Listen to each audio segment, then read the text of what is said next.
emakhosetive sacela ukubhuda asongichazelo yathi, you know, there's some things that are just stupid. Basic logic and common sense should tell you this makes no sense. It's stupidity.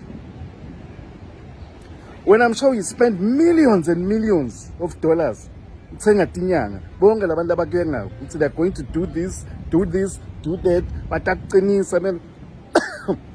mean, I'm saying I'm positive. When you say look at Bible, I know what you are and what it says, but you don't believe in it. Usho uthi wena amakhositive ungahamba uyosonza abantu, usonze bantwana laba innocent vulnerable children, you just slaughter them.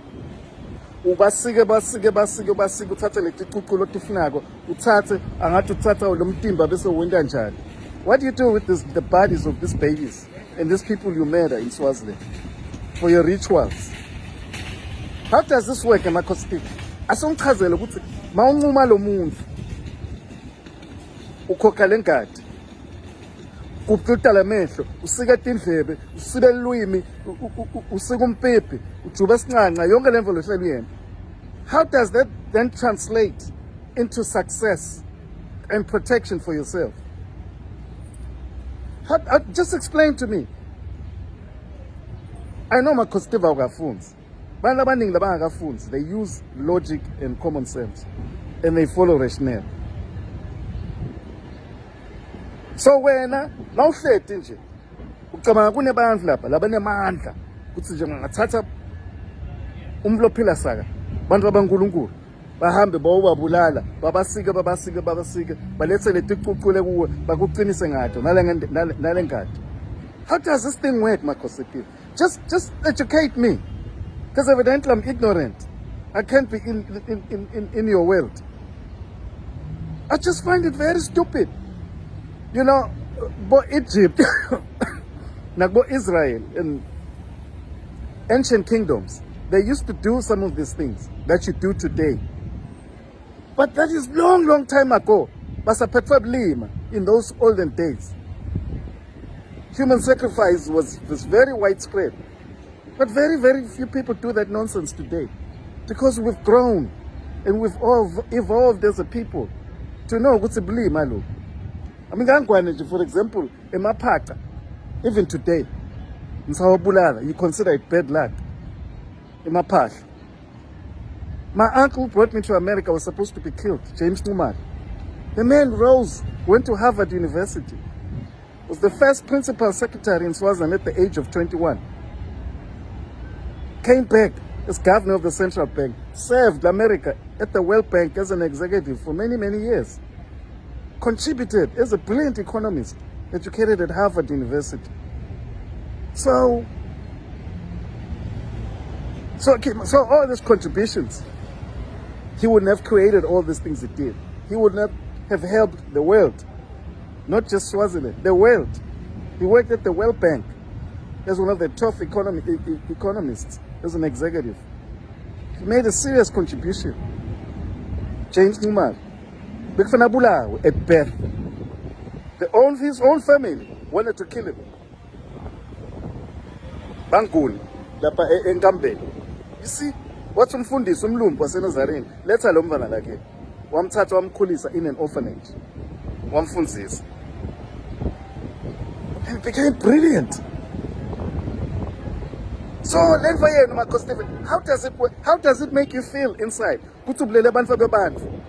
Kuna David Dismelane lapha wamthuma ubulele abafati all over the country. How does that help you, makhositive? How does that translate into success and money, power and wealth? Just explain it to me. Now, Mrs.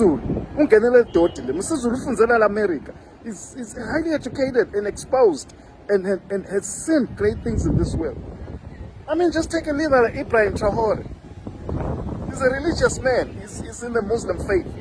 And he's doing big things for his people. The people love him for what he's doing for them. He's delivering one thing after another. Factories, jobs. They're one of the lowest unemployment rates in the world. The unemployment rate is now at 4%. In Burkina Faso, he just took over not long ago. When you've been there for 35 years, over 35 years, I don't even know, 36, 37. You've never done a single thing for the people of Swaziland. Nothing, Makosati. Buka kunalo mayor lapha Los Angeles. Congress member Karen Bass. Bekamthanda umfana Nkosi. Kude basingeke sikuthola. She was a Congress member right here. She's now mayor of Los Angeles. You know how filthy rich Los Angeles is? La kufunze khona phakathi usikhanyiso.